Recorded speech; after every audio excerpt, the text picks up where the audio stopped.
به نام خدا، سلام دارم خدمت تمام دوستان عزیز. وقت شما بخیر. خیلی خوشحالم که در خدمت شما هستم با یکی دیگه از ویدیوهای دوره موفقیت نیستیم.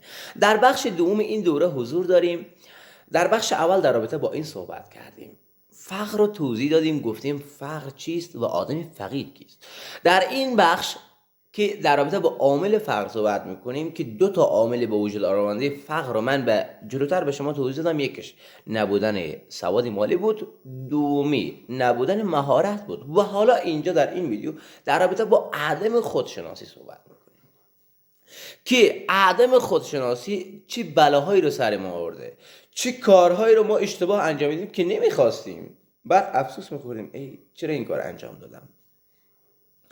و دوستان عزیز، ما از خودشناسی چه نکته رو میدونیم؟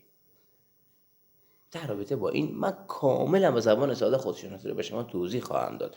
ما از خودشناسی چه نکته‌ای رو بلدیم، چه نکته‌ای رو میدانیم، فکر میکنیم که خودمون رو میشناسیم. بیشتری از جوان‌های بیشتر از بزرگان ما این نکته رو همیشه به زبان میارن. از خودشناسی، اگر خودتو نشناسی خدا رو هم نمیشناسی. این جمله خیلی حکیم و بزرگه. من به خاطر اینکه برم پیدا بکنم که معنی این جمله چیستش، آیا مفهوم پشت این جمله نهفته هستش، خب مفهومش خیلی بزرگه، اما ما که میگم یعنی من پیدا نکردم، هیچ کس رو پیدا نکردم که این جمله رو توضیح داده باشه. هیچ دوره و کتابی پیدا نکردم که در رابطه با خودشناسی کاملا درباره این یکی صحبت کرده باشه. اما خب اون چیزهایی که رو پیدا کردم من میخوام با شما به زبان ساده در این ویدیو در میان بذارم. خب دوستان عزیز، سوال پیش میاد، خب خودشناسی یعنی چی؟ چرا مهمه؟ دوستان عزیز، زمانی که ما خودمون رو نشناسیم، زمانی که من بدنم رو نشناسم، نیازهای واقعی بدن خودم رو مشخص نکنم، ندانم چه نیازی بدن من داره، ندانم بدن من به چقدر آب نیاز داره، ندانم من به چند ساعت خواب نیاز دارم، دیگه گندش در میاد. چه کارهایی رو انجام میدیم که نباید انجام بدیم. خیلی نکته مهمیه. چه اشتباهاتی رو کردیم که نمیخواستیم این اشتباه رو بکنیم، اما خب آگاه نبودیم این کار رو کردیم. زمانی که من خودشناسی نداشته باشم چه اتفاق میفته؟ سخت کار میکنم، خیلی سخت کار میکنم، اینقدر به خودم فشار میارم که اصلا استراحت نمیکنم. در دراز مدت چه اتفاق میفته؟ خسته میشم، بدنم میفته، دیگه کار زده میشم، فرسوده میشم، چون یک سره کار کردم، از ماشین زندگیم درست استفاده نکردم، اینقدر گاز دادم که دیگه خفه میکنه. جایی که باید با دنده یک میرفتم، دنده سه رفتم و گاز دادم. جایی که باید با دنده سه میرم، دنده یک میرم. دقیقا برعکس کار میکنیم ما. پرخوری خیلی از ماها غذا نمیخوریم که سیر بشیم، میخوریم که تموم بشه. اینقدر میخوریم که میترکیم. چرا؟ چون خودمون رو نشناختیم دیگه. هر چیزی میاد بسم الله شروع کن بزن بره دیگه. هر چی باشه، سنگم باشه، معده من حل میکنه. دوست عزیز، زمانی این حرف میتونستی بزنی که هیچ امکاناتی نبود. الان تو این دنیا اگر بگی سنگ بخوری خب میمیری. خرید افراطیه. خیلی از ما تا پول تو جیبمون میاد دویده میریم میخریم بدون که بپرسیم آقا این نیاز منه. بعد میگم خب این برای چی خریدی؟ به درد نمیخورد که تو که اصلا میخواد چیز دیگه بخری.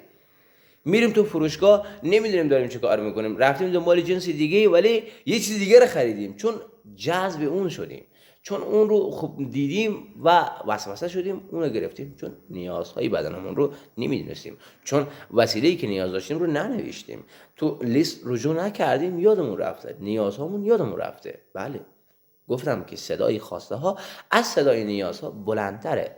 زمانی که خواسته ها میاد نیازها زیر لگد میشه و شما نمیبینیم. چهارم، پورنوگرافی نگاه کردنه. خیلی از جوانهای امروزی پورنوگرافی نگاه میکنن، دنبال ارضای جنسشون جای دیگی میکردن. یعنی تشخیص غلط نیازها هستش. فکر میکنیم ما با نگاه کردن این سایت های پورنوگرافی میتونیم نیاز جنسیمون رو ارضا بکنیم.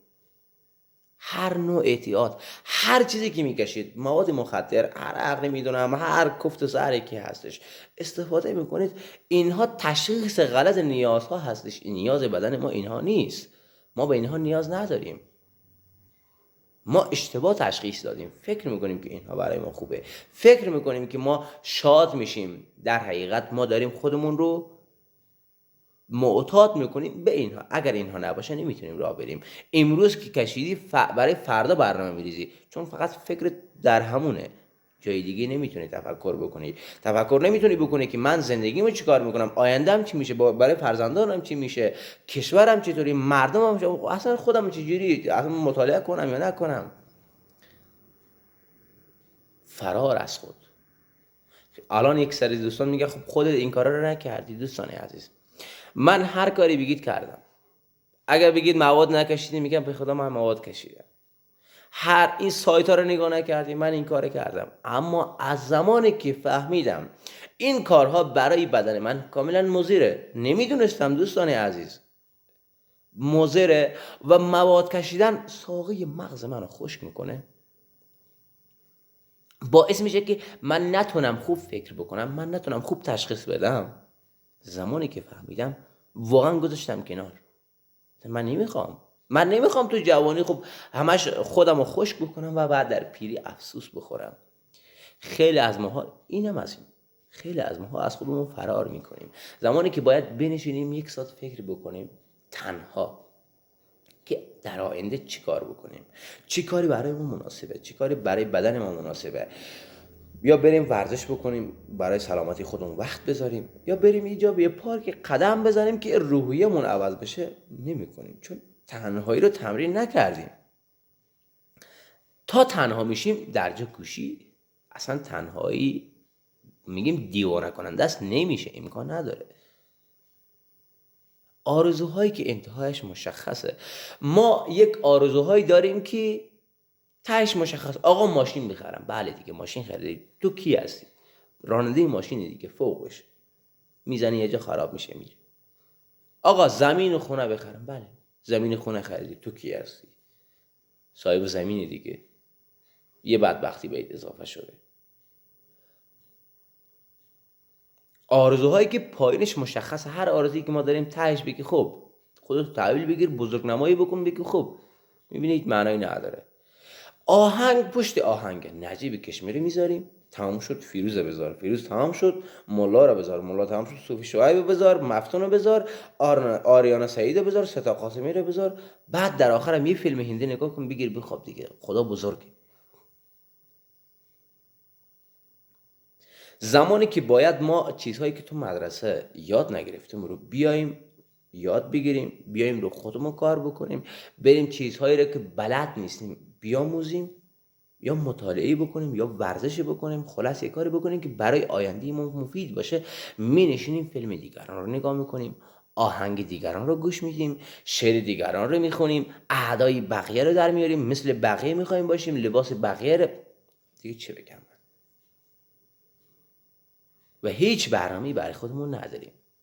مشغول کردن خود با هر چیز. دوستان عزیز، خیلی از دوستا رو من میبینم همینطوری مشغولن، یه سر یوتیوب، یه سر اینستاگرام، یه سر تیک تاک، یه سر توییتر، یه سر نمیدونم ایمو، یه سر واتساپ.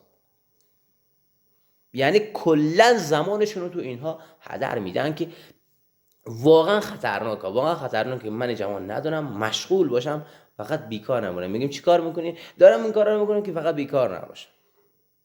خیلی خطرناکه. دوستان عزیز، مجموعه این نکته هایی که من به شما توضیح دادم، مجموعه اینها نشان دهنده نبودن عدم خودشناسیه. یعنی اینکه ما خودمون رو نمیشناسیم، اینها رو انجام میدیم.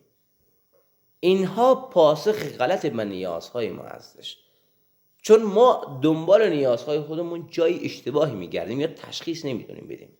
خب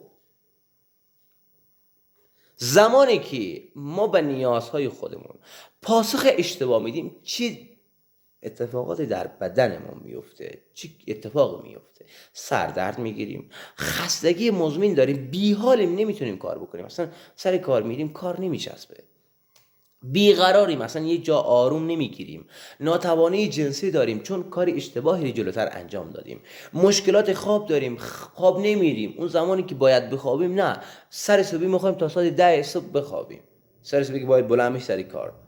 رفلکس معده داریم چون پرخوری کردیم جلوتر، هر چی اومد خوش اومد دیگه، معده من سنگو حل میکنه. انرژی یا قهوه خیلی زیادی میخوایم چون دیگه انرژی نداریم، شب تا ساعت 12 شب بیدار بودیم و الان باید فردا ساعت 7 یا 5 یا 6 صبح بلند بشی، الان نمیتونی. بعد انرژی های بخور یا قهوه بخور که به بدنت مضره.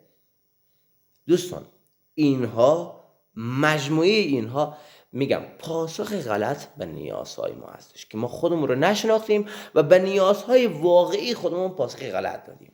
اگر خود آگاه نباشیم گند میزنیم، یعنی خرابکاری میکنیم، زندگی خودمون به هم میریزیم، نمیدونیم داریم چی کار میکنیم. زمانی که من ندونم چی کار بکنم، سردرگم باشم، خب بچه کوچیکی که کنار من هستش از من یاد میگیره، میگه خب این داره این کارو میکنه 100% درسته دیگه، اونم انجام میده. زمانی که بچه ها وارد جامعه شد به جامعه آموزش میده، جامعه یاد میگیره. اما فرض بکنیم من انسان خوبی باشم، همه چیز دان باشم، برم یاد بگیرم، دنبال یادگیری باشم، خلاصه انسان آگاهی باشم، بیام با بقیه یاد بدم، خانواده من بهتر میشه. نه اینکه برای خانواده‌ام کلاس آموزشی بذارم، بیام با رفتارهام که توضیح میدم در قسمت راهکارها، بیام با رفتارهام روی اینا اثر بذارم. زمانی که روی اینا اثر گذاشتم، این خانواده من رو قریه من اثر میذاره.